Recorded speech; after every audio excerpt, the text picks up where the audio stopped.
All right. While we wait for those other people to join us on the panel, we'll definitely get started here. Welcome, everybody, to the bullpen. If you're just tuning in, my name is Cody. I will be your host for today. Thanks for our panelists taking time out of their busy schedule to join us for this great topic of when AI meets RWAs. So, definitely got some good stuff out there cooking for you in question wise. So, excited to get in here. But before we do, let's jump in and start going around the horn and kind of introduce our panelists. So if you guys want to take about 30 seconds to a minute to tell us who's behind the handle and what you guys are building or working on, that would be fantastic. Thanks for having me again, CEO Archify. Well, we've been here before, but let me quickly introduce Archify. So what we've seen in DeFi has a problem. Yield models are often unsustainable or backed by inflationary tokenomics rather than real assets. So this is what we're trying to solve. Meanwhile, RWA's real-world assets are booming, and most projects lack liquidity or credible investment structures. So this is what we offer from Archify: yield-backed RWA investment vaults that allow you to invest in tokenized assets like watches, car, and fine art, with a stable assets-backed APY and a potential upside to almost 50% based on the business model. So I think we're one of the few protocols that actually can clearly explain where the yield is coming from. We're trying to make the world better. Love it. Love it. Welcome back. Welcome back. So, yeah, thanks for being here. Matt, let's go on to you. Yeah, grateful to be here. AI and RWA is the intersection that we live at. So my name is Matthew Schneider. I'm the CEO of Building Inc. And you can take away that we're focused on the tokenization of real estate. It's a tough nut to crack, particularly because a lot of the data that exists within real estate is hard to access and it's unstructured. So we need some sort of tool that can use computation power to get all of that information, and that happens to be artificial intelligence and machine learning. That it's essential for structuring information about the properties, about the deals, and then presenting that in an institutional manner so that when we do tokenize the real estate, it's a high quality tokenization. It's not just a wrapper, but it's something that has really defined value. And if we can do this over and over again, the process of collecting data, cleaning it, structuring it, and then presenting it, we get a little bit more transparency and insight into that underlying asset. Usually you need a person doing what we call 10-finger automation, working around the clock to get all this information prepared, valuations created, and then putting that on chain. But if you've got an AI tool, that's certainly one way to cut a corner and create a constant loop of data flowing on chain and representing these assets so that they're really trustworthy, worthy of collateral, and tradable. Awesome. Well, welcome back, Matthew. Appreciate it. Let's go back to see if we got Tech Talk. Can we hear you now? So yeah, I'm a dev. I've been around about 35 years doing dev work and setting up a tech channel where I talk about blockchain, AI, kind of whatever just comes to mind at the moment. And I love the idea of RWAs and all of the potential that we have here. And like the previous person said, it's all about getting the access to the data. And once you actually have some type of access to the data, the world opens up. AI, data analysis, all kinds of digging into it. Love it. Love it. Welcome. Welcome. Let's keep moving on. Got a pretty large panel today. So let's go with Soulbound. Yeah, you're up next. Yo, what up? Back-to-back spaces, guys. And yeah, just happy to be here and get to listen. What are your takes on RWA? So yeah, just gotta make it short so you can give other speakers their shot. Brother, you are definitely becoming a legend in the in the spaces. I think you're almost up there with the amount of spaces that Mark does on a weekly basis. So congrats, man. That's awesome. Zip Clash, go with you next. Hey, what's up, everybody? This is Marcello, head of spaces here at Zip Clash. Quick introduction about ourselves. We are a mobile cooking simulating game The points you earn in the game go towards food vouchers, which you could use IRL. So think of playing the game, and then you could use these points for your favorite spots to eat some food. So not necessarily RWAs, but some real world utility here with our game. But yeah, super happy to be here. See some legends already. Thanks for having us. Awesome. Thanks for joining us, Marcello. It's always good to have you on Spaces. So let's keep it going, and let's go over to Mark, a.k.a. King Snooch. Yo, GM. I'm sorry, I had to bring a little bit of energy there because I'm excited. What's up, brother?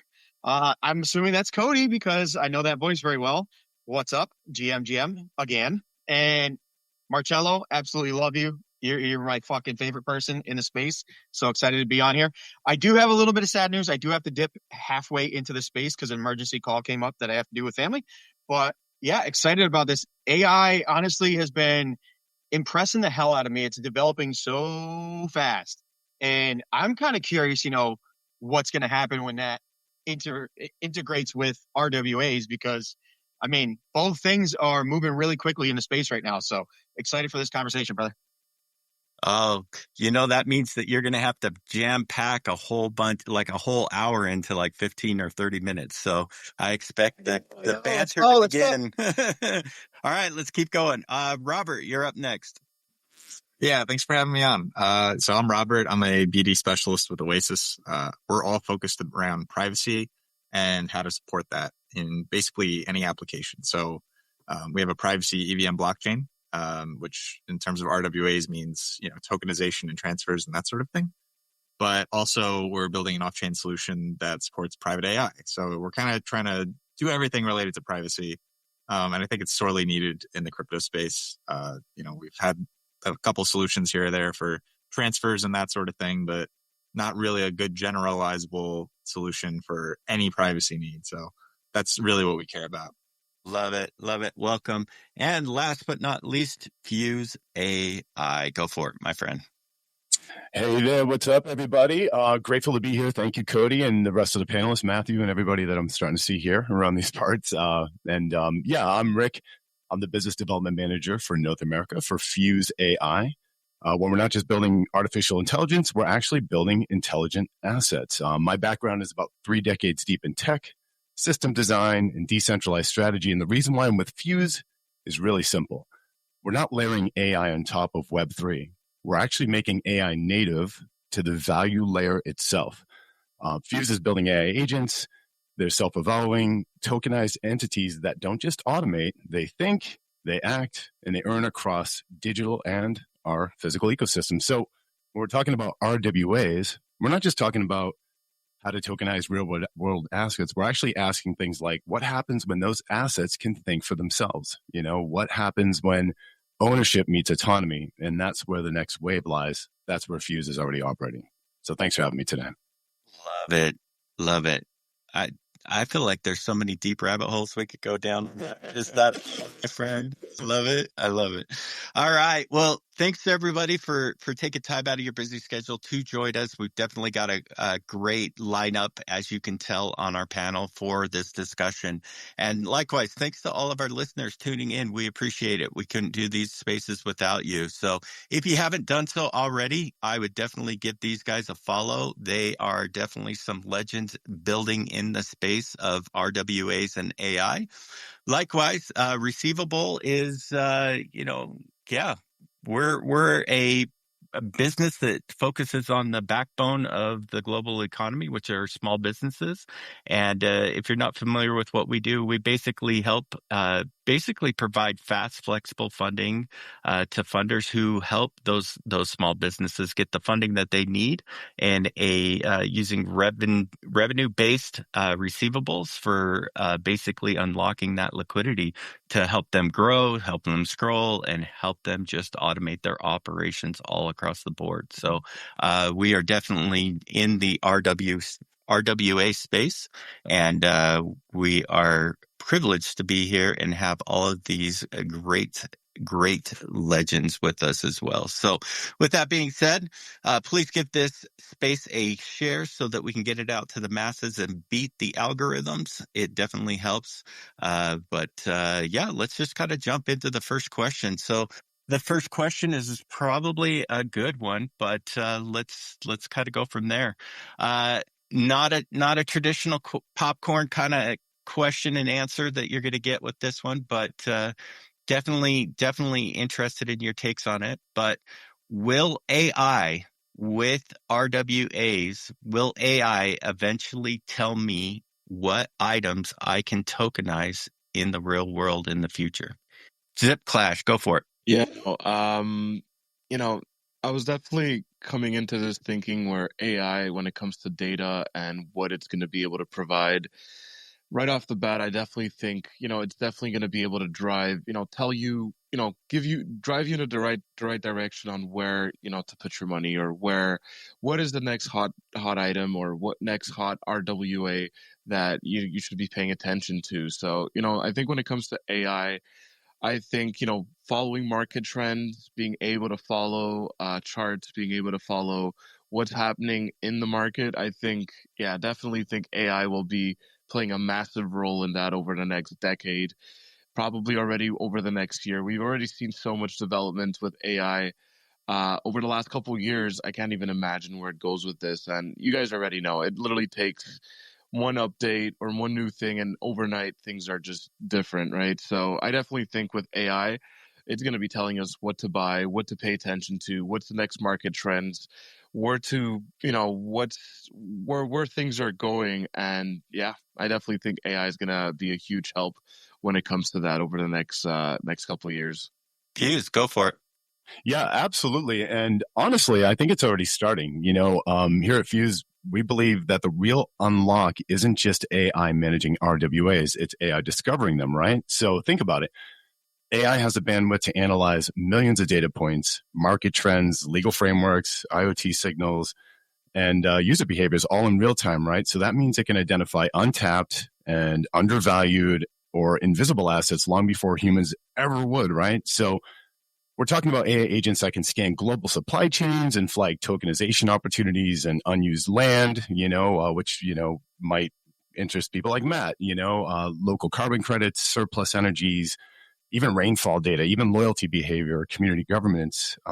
So these aren't just things we tokenize, right? They're patterns of value that AI helps us see clearly. So yes, in the future, AI won't just tell us what can be tokenized. It'll definitely help us define what value even means. And and what we're building here is an intelligence layer to make that insight usable, ownable, and deployable across all the real world ecosystems. Yeah, great take. I've got some follow-up questions, but we'll go to these other speakers first. So, Matthew, I think you had your hand up first. Yes. So to add on to what Fuse was saying, I think he said his name was Rick. Apologies if not. Not only can we quickly identify what assets are good, but in real time, we can run reassessments and determine whether the assets are no longer good.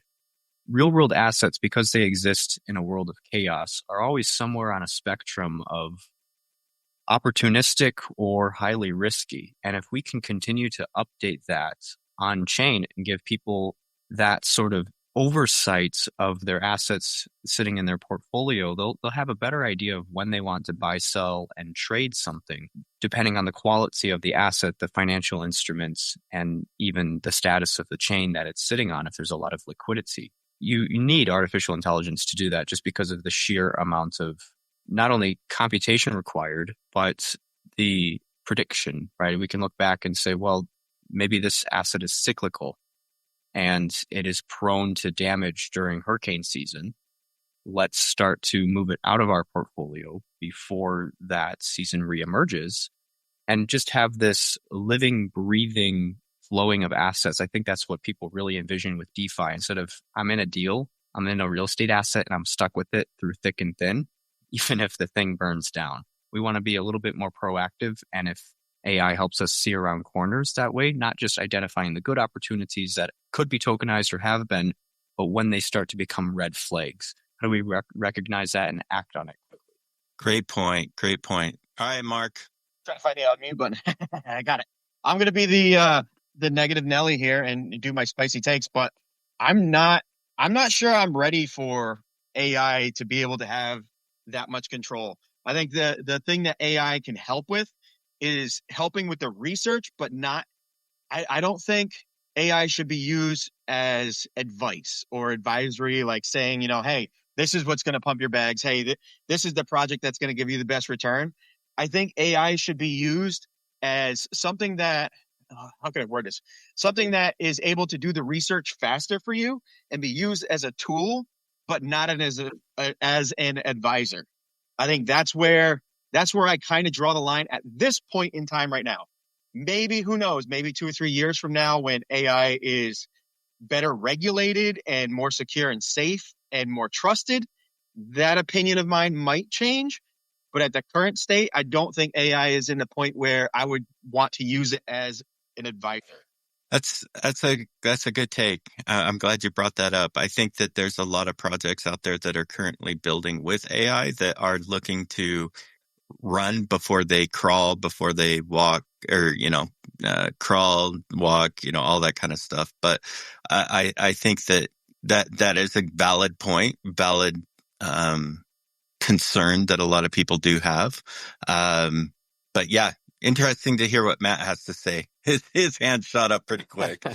Yeah, I'd say a lot of the tools that people want to deploy for AI are all narrow AI. And so they might be able to identify some sort of trend specific to that asset class. But the reason why an advisor would win in this circumstance is because they have context, they have wisdom to say, this sort of trend is not to be unexpected, especially when taken into consideration of this other variable that AI would never be able to pick up on. And this is what humans are good at. But over the next few years, as AI becomes not just more broad, but general, the context or the wisdom is going to be present. And I think we will start to rely on artificial intelligence, not just for recognizing trends or picking up on good and bad indicators within an asset or an investment, but to act on that quickly.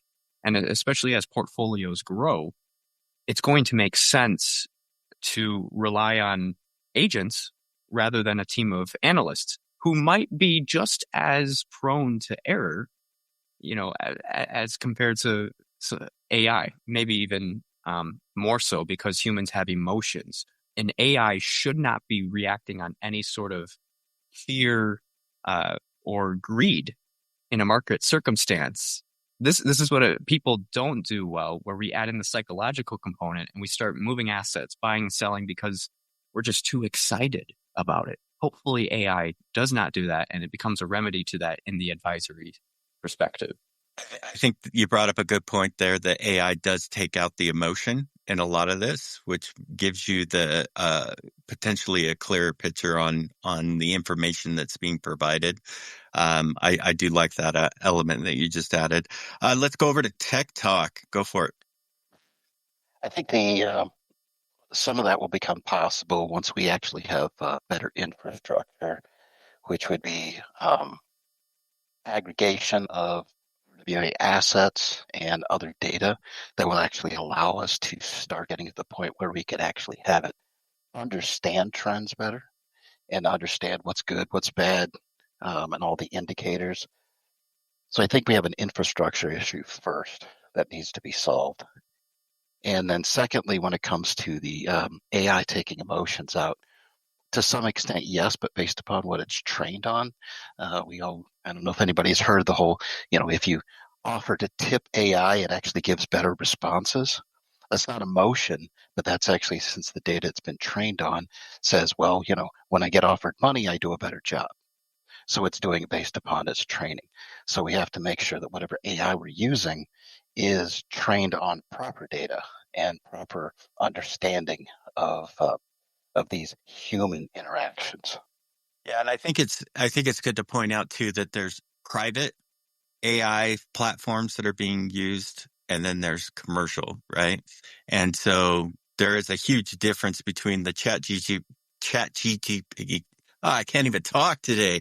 The chat GPT that we're using today, to help us with this or that type of thing is far different than the ones that are being used on the private side of everything. And so I think that there's a clear definition of things that need to be trained and where that information's coming from as well. So yeah, great call out on that. Matt, you got your hand up again. Yes, one final thing that I would add is about the aggregation or access to data. It's so limited right now, especially in private markets where the RWAs live. This is why humans still have to be involved, because we can receive a message on WhatsApp where someone tells us critical information that the AI just doesn't have because it's not circulating within the system. It might be able to read price changes or get a data feed from somewhere, but that's a very small portion of information. I can turn on the news and see that there's a crisis where my real estate is. And that's a very important for making informed decisions. So it's if there's a way to get all of this data accessible about the asset class, about the world around us, the people influencing it, and then feed that into an agent. And of course, it still has to be trained on all of it. Like, what do I make of it? If it doesn't know how to interpret weather patterns and use that to influence decisions in the investment of my solar farm, then it's sort of useless. And then even if I do train it, does it have a Warren Buffett mindset where you got to be greedy, where everyone's fearful? Let's double down on this investment class that is about to go under. So I agree that the presence of data and bias are going to heavily influence how AI can actually do anything in RWA. That's the best point, in my opinion, about Web3 is users being able to potentially own their own data that they can plug into any of these products or services that they're going to be using, right? We look at the Web2 space. I'm not a huge fan of the term smart device. I think we can all agree that it's only as good as the person that programs it and the amount of data that they have behind it, right? And a lot of times those devices take millions and millions of petabytes of data in order to become smart. And 99% of the time they don't work with other smart devices, so they can't share any information from one thing to another to kind of give you that huge user experience, unless it's a product that's owned by the same company because they're willing to share information upon product to product that they own. I think in Web3 we have the opportunity to unravel that and make it so that a user can truly make a smart home in a sense, kind of deal, which that's a great point that you brought up, Matthew. And okay. Yeah, I was just going to move on, but Soulbound's got something they want to say and then we'll move on. So yeah, I just had a quick question. So you're thinking about smart users. So how to make users actually profit out of all of this. Yeah, right. Yeah. No. That's a good one. Smart users. Yeah, for sure. So, as we look to see how AI can definitely add guardrails in there for security and protection and advisory kind of thing. I think that, if we take a step further down into the rabbit hole of how AI can help RWAs, when it comes to the real estate investment side of things, if you invest in a house, you invest in some sort of structure, those structures are built with materials that have a certain lifespan, right? And so sometimes these are taken into consideration. We'll just use like a roof for an example, right? Like if you're buying a newer home, a newer building or something that is brand new, that's going to have a shelf life of at least 30 years before you're going to have to replace the roof, right? But if you're buying pre-existing, like a home, for an example, that's maybe 15 years old, yeah, your appraiser, your home inspection will tell you the age of the roof. But some of the other elements that they don't take into consideration is where you live, geolocation. Are you in a place that is tornado bound, hurricane bound, all these different things. And that's where I think that AI could really start playing a huge asset in determining, kind of like the life or the shelf life of your investment. Curious what your guys' thoughts are on that kind of a deeper rabbit hole question. Matthew, go for it. It happens to be my intersection. The first thing that I would start out with is that seldom is all of that information about a property present. And when people tell me that they're tokenizing real estate, I kind of chuckle a little because it's really easy to tokenize a real estate. I really want to know what they're doing with the data. I want to know how they're running the underlying property. We can talk about artificial intelligence. Let's go back to human intelligence, the people who are responsible for maintaining that property, and move beyond houses. Go to a $500 million assets that's highly complex.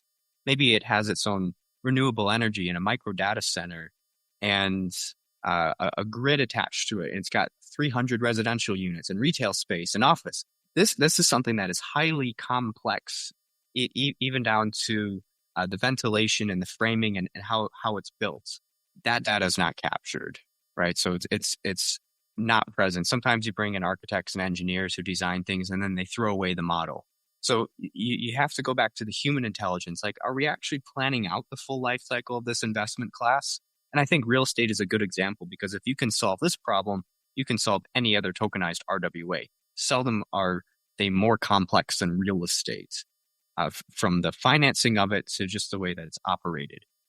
I would say trade finance is close just because of how many parties are involved in supply chain. But the presence of data, you have to get it, and you have to create a culture out of it. You have to prep these firms or these current asset managers, whatever the asset is, to actually be collecting data and to be aggregating that and make it present, and to want to infuse some sort of artificial intelligence so that they can make the data-driven decisions for their portfolio. And maybe even to the point where it's self-sustaining because there's AI agents moving highly liquid representations of those assets. That's real capital. But yeah, first we just need to get the data, which people aren't doing. Yeah, and so I guess that's a good question. How do we get that data? It's not an AI question or an RWA question, unfortunately. And this is the irony of building. I started out to want to tokenize real estate, and now I'm talking to construction project managers, and I'm talking to people who are on site doing repairs, saying, please, can you highly document what you're doing for this asset? Can you get that into our data room so that we can digitize it and structure the data that's in it? The materials used, who, what, where, how, when, whatever, the metadata, essentially. Can we pull that out? And then can we use some of our proprietary tools to interpret that? It's a human issue. You can try to slap AI on top of anything, but if people have not prepared ourselves for that to leverage technology, then we won't make it very far. But there will be a clear edge in the market. Those who want to be competitive are saying, okay, if I want to use AI, I really need to be thinking about the data. What can I do to harness more data and protect it, to protect my intellectual property, get it on somewhere and get the most out of it, monetize it further. Tech Talk, you had your hand up. Well, I did, and then he continued on and covered what I was going to say. But yes, I agree. Data is the biggest thing, and it always is the biggest thing when you're building large systems that rely on the data. It's always about the clean data. How do you get clean data? How do you get it in the format you need with the details you need without tons of missing spots? Until we can solve that problem, then we have issues. And this goes back to data aggregation, is because you're also going to be bringing in data from so many disparate sources that you need to set standards and have at least that work, and then start filling in gaps. Or do we wait till we have 75%, or do we just wait till we have 100%? It's such a big problem. It's such a big challenge. I imagine it's really something we should really probably start out small. And as you said, you're going out to construction sites, and you're dealing with service workers and everybody else trying to figure out how to make this all work.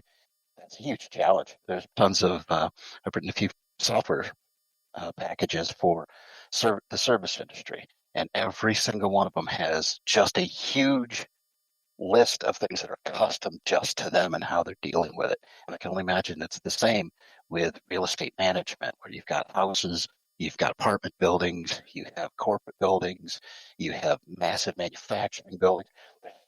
It's like one package doesn't handle it all. So how do you put housing, houses, individual homes in the same system as multi-billion-dollar manufacturing plants? It's just difficult to standardize all that. It definitely is a challenge. Definitely is a challenge. So, sorry guys, my spaces on my phone is starting to act up, so I'm not seeing a whole bunch of hands. But I think we had Fuse and over the reality. If you guys want to go next, that would be great. But just feel free to jump in. Excellent. Yeah, cool. Oh, thank you for that. Perfect timing too.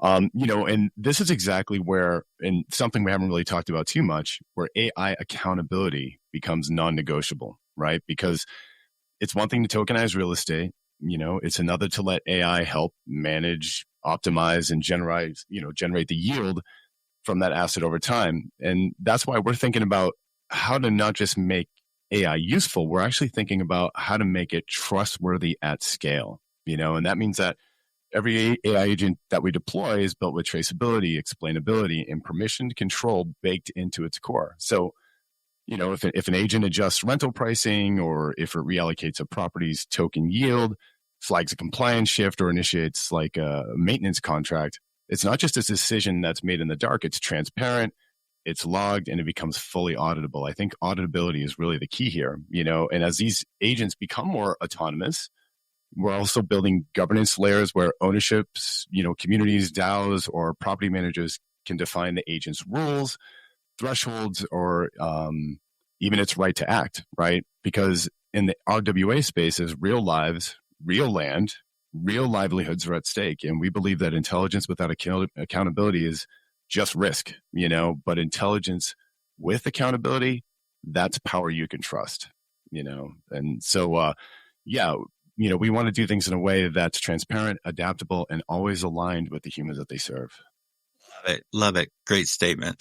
Let's go with over the reality. Yeah. Hey guys. Really great topic. This is a perfect time to jump in. When you're talking about, hey Matthew, when you're talking about how to gather data for RWA, I know for over the reality we use DeepIn. So we have a community of mappers where they enter the Map to Earn program. And what they're doing is they're essentially gathering geolocation data.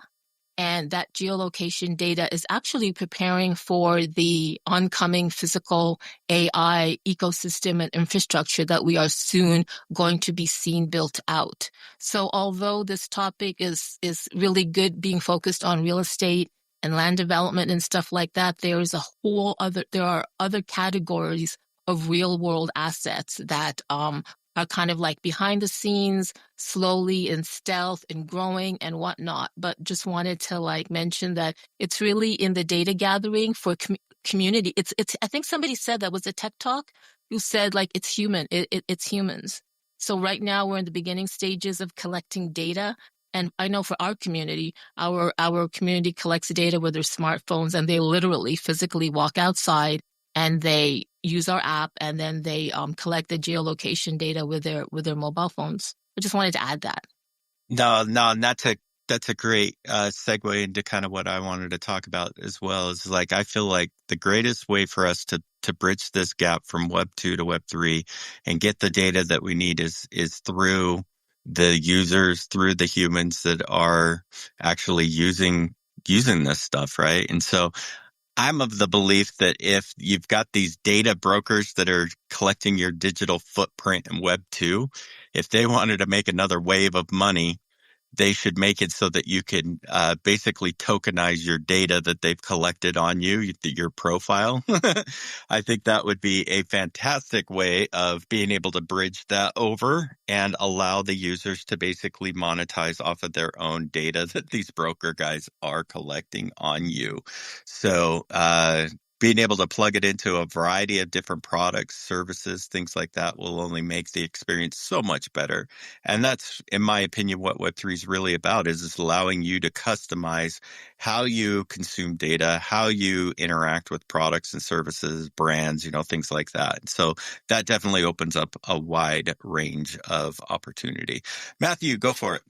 I want to give the mic to Rob. Since his hand is up, I'll go after him. Oh, perfect. Yeah, I think this is a perfect jumping in point for me. So in terms of data marketplaces and, data sharing and all this kind of stuff, privacy, like I said, is something we care about a lot. And obviously that's a main concern. So yeah, the question is like, how do you do all of this?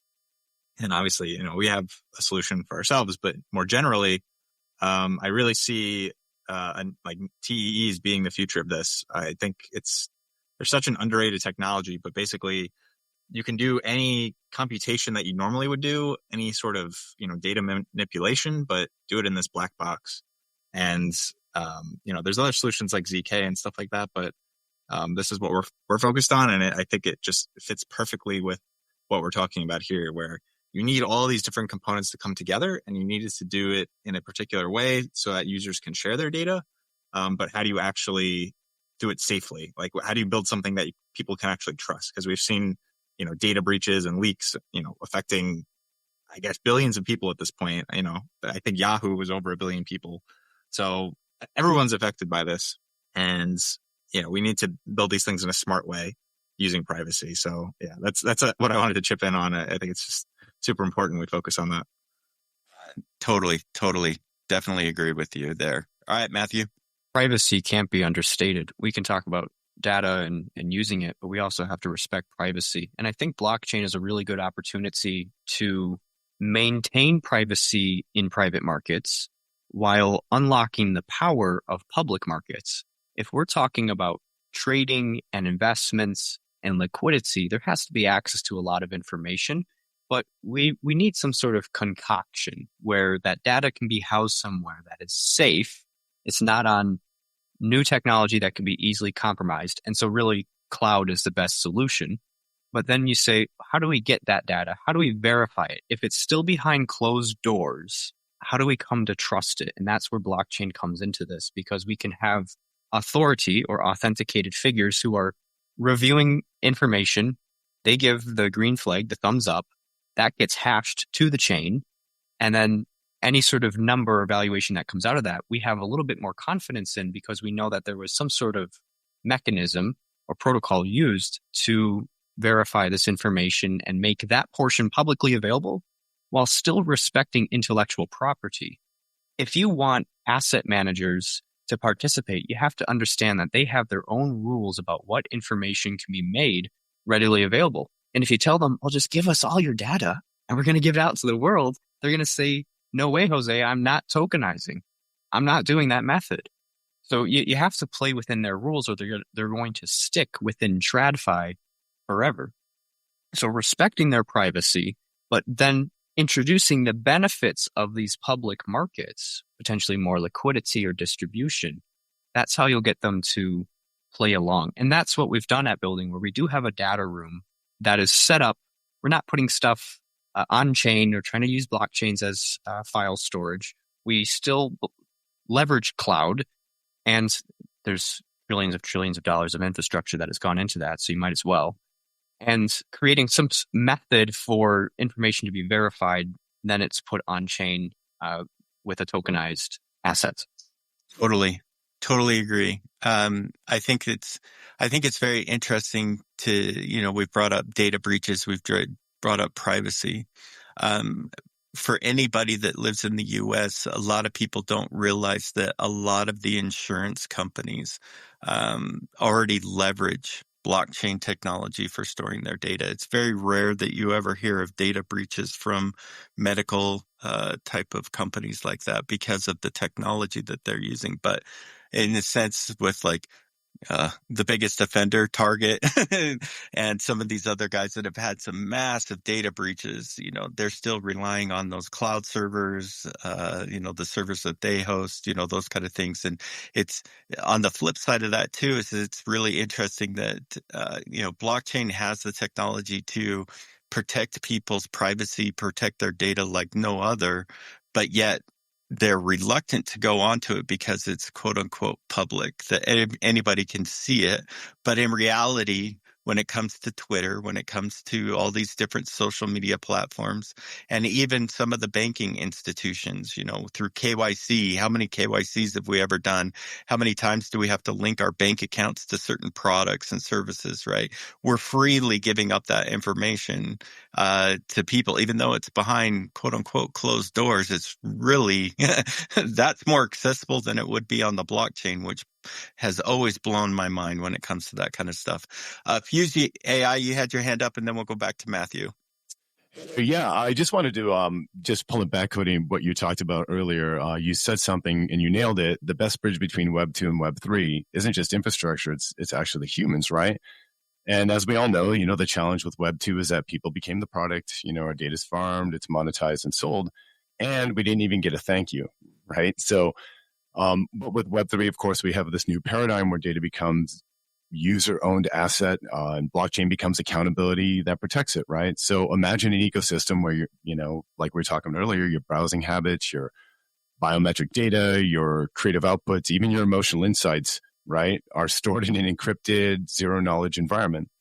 And AI if you have AI agents that are trained by your own data, they can serve you with stunning personalization, but without, of course, exposing your data to third parties. And if you do choose to, share it, maybe for research, maybe for marketing, or even value exchange, you tokenize it, and you get paid for it. And that's what we're seeing. That's really what me personally, excites me personally, is that this isn't just privacy. This is the beginning of like user sovereignty.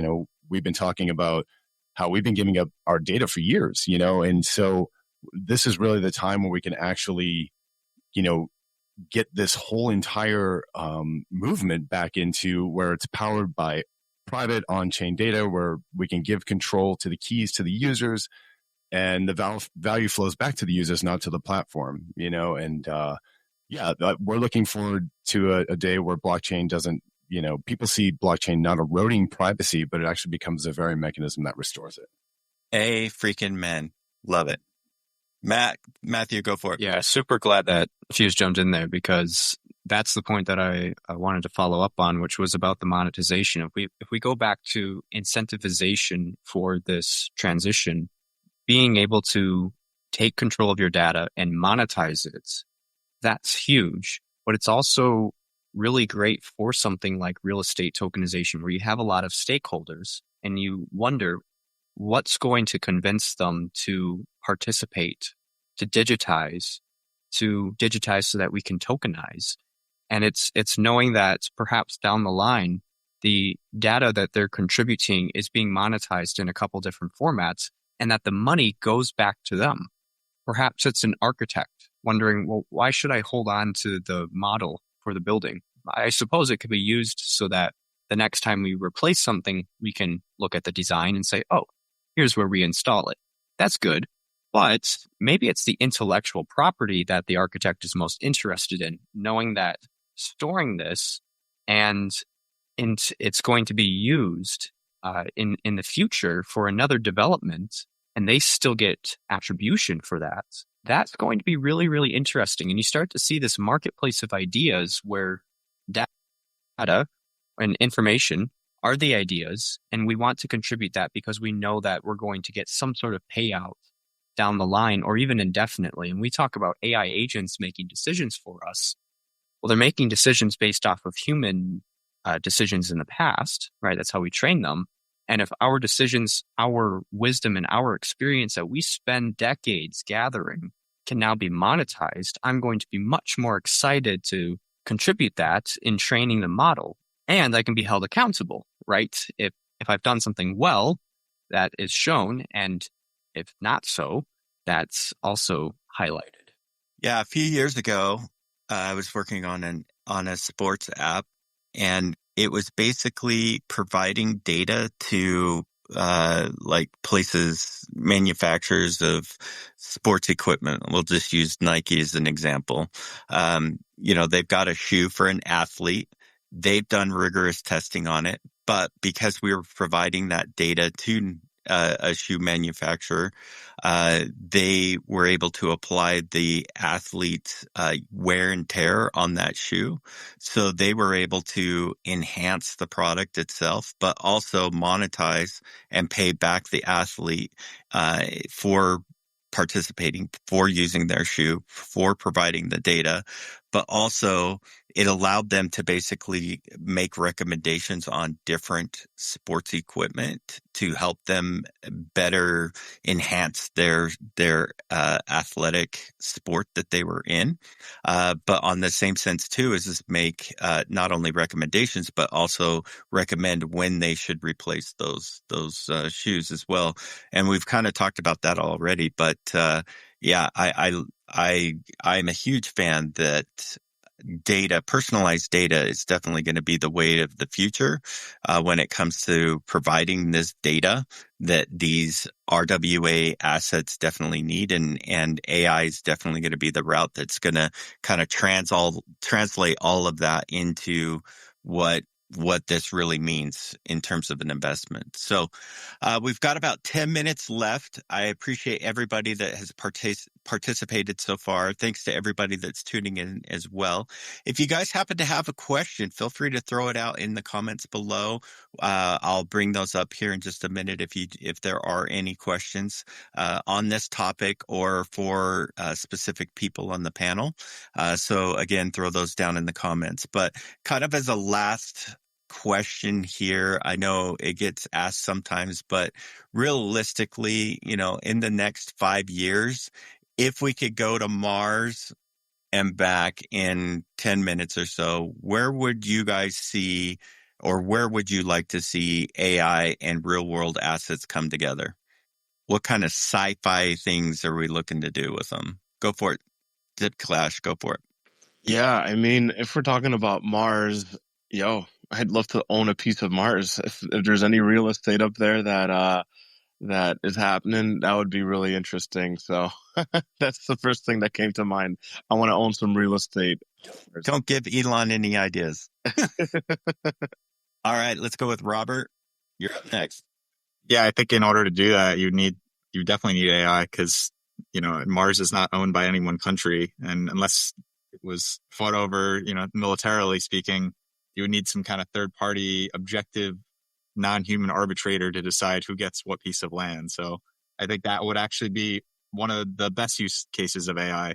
It's something completely outside of what we normally have on Earth here on Earth. So, weird question, but actually very relevant, I think. That's why I asked it. Give you guys a curveball here at the last. So any other thoughts? Anybody else want to throw out some sci-fi ideas? I got some ideas. If we're going to be really dreaming at the edge here, let's really go there, right? So I guess in 5 years, if we figured out a 10-minute Mars round trip, that means one thing. The boundary between physical and digital reality has completely collapsed. And that's exactly where AI and RWAs converge, right? In real time, intelligent ownership of everything that matters, the Earth and beyond. So imagine this, right? A decentralized orbital mining DAO that tokenizes mineral from asteroids.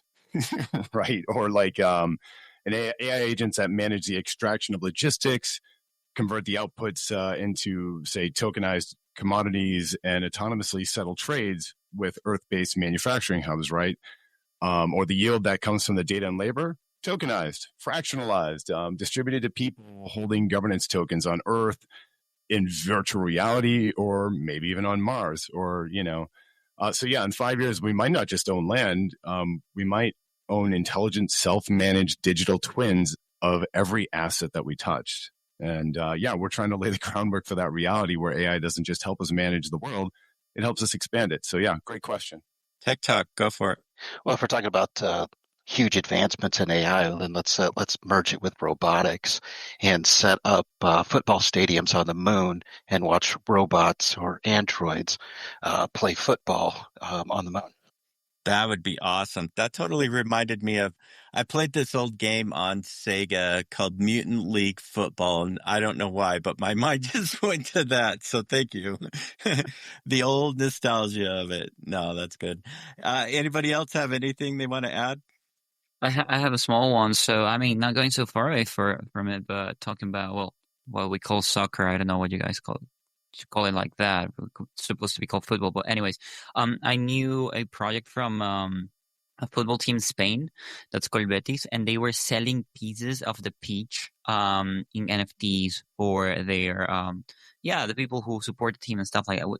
I can imagine now like being able to do the same, but I will buy like the left foot of Messi or something like that. You know what I mean? Like being able of acquiring that stuff, that would be awesome. For sure. My son works for a local movie theater, and about 2 years ago, they did an NFT popcorn bucket, that if you paid for, I think it was like $300 at the time, it would give you lifetime bucket. You could get one bucket per day type of thing filled for it. And so it was just funny to see how people are getting into this whole tokenization of everything. So, way cool. Anybody else have anything? We do have one question, but I just want to make sure that we get all of our trips to Mars out. So the question that was asked is, what about plagiarism and IP rights? How can AI basically help with that? Oh, provenance, that's what blockchain does really well. It's the origin and handling of information. It could be an asset, but it could be information like intellectual property or ideas. And so I think if we structure this properly, as we contribute ideas to the realm of artificial intelligence, we should have some sort of attribution courtesy of the blockchain. And I think that's how we remedy that. That's why this is a really great combination, blockchain and artificial intelligence. It's not just the accessing or use of data, but it's the trust and attribution of data. Agreed.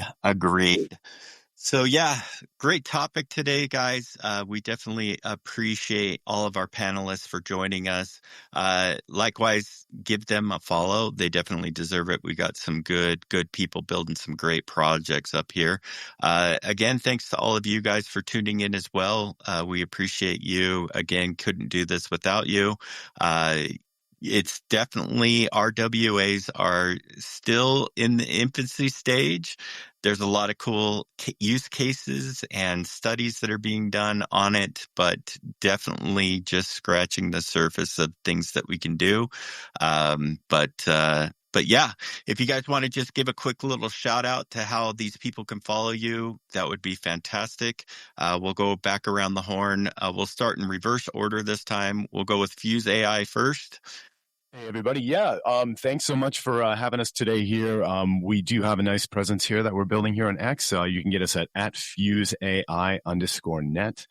And yeah, we would love to collaborate with you guys on future events. And we are so excited to continue learning with you guys and growing with this beautiful space. Thank you so much.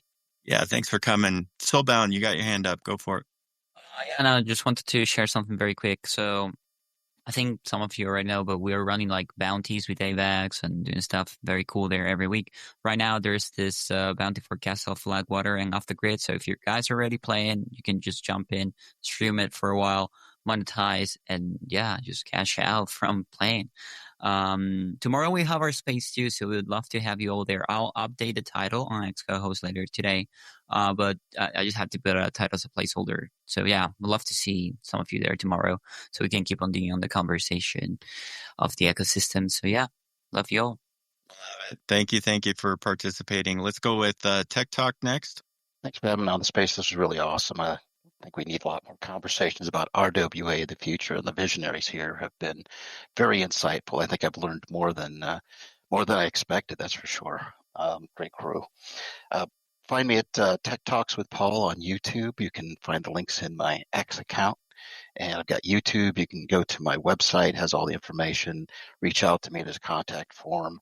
I do not only the videos, but I do consulting work for Web3 projects, deployed thousands of contracts across dozens of chains, and kind of build a lot of projects from the ground up. So reach out if you have any questions. Love it. Likewise, join us every week. We do this at 10 a.m. on Wednesdays, Eastern Standard Time. So welcome back anytime. Let's go with Robert next. Yeah, happy we were able to do this. My Twitter handle is here, of course, but please follow us at Oasis Protocol. We mainly are on Twitter, so that's the main way we communicate. And yeah, we're always focused about privacy, and we're happy to, go on more spaces and that sort of thing to spread the message and make people understand why it's so important. But yeah, I'm just happy to do this. Thank you. That's all we can do, right? Open our mouths and talk about it. Zip Clash, let's go with you, my friend. Yes, sir, Cody. Thanks so much for hosting. Thanks so much for having us. Super happy to be here with everybody. Enjoyed the conversation and chimed in when I can. I'm always learning more and more about RWAs, so had to be here. I guess for us, we're going to have currently we're available on Android. We will be available on iOS very soon. We're also supposed to be launching our NFT collection on Immutable very soon, so stay tuned, everybody.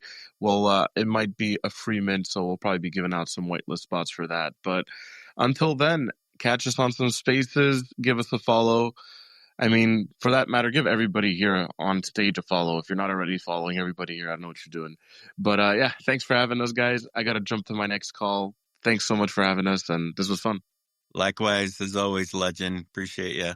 And Matthew, bring us home, my friend. Absolutely. So, yeah, thank you, everyone. Soulbound, send me a DM. I want to know what microphone you're using. I've never heard quality so crisp and clear. As for me, I'm sort of building my X presence. You can see my company. Say again, Matt. I lost you for a second. You said Soulbound, and then I like. Please let me know what microphone you're using because the quality is phenomenal. HyperX Quadcast S. Awesome.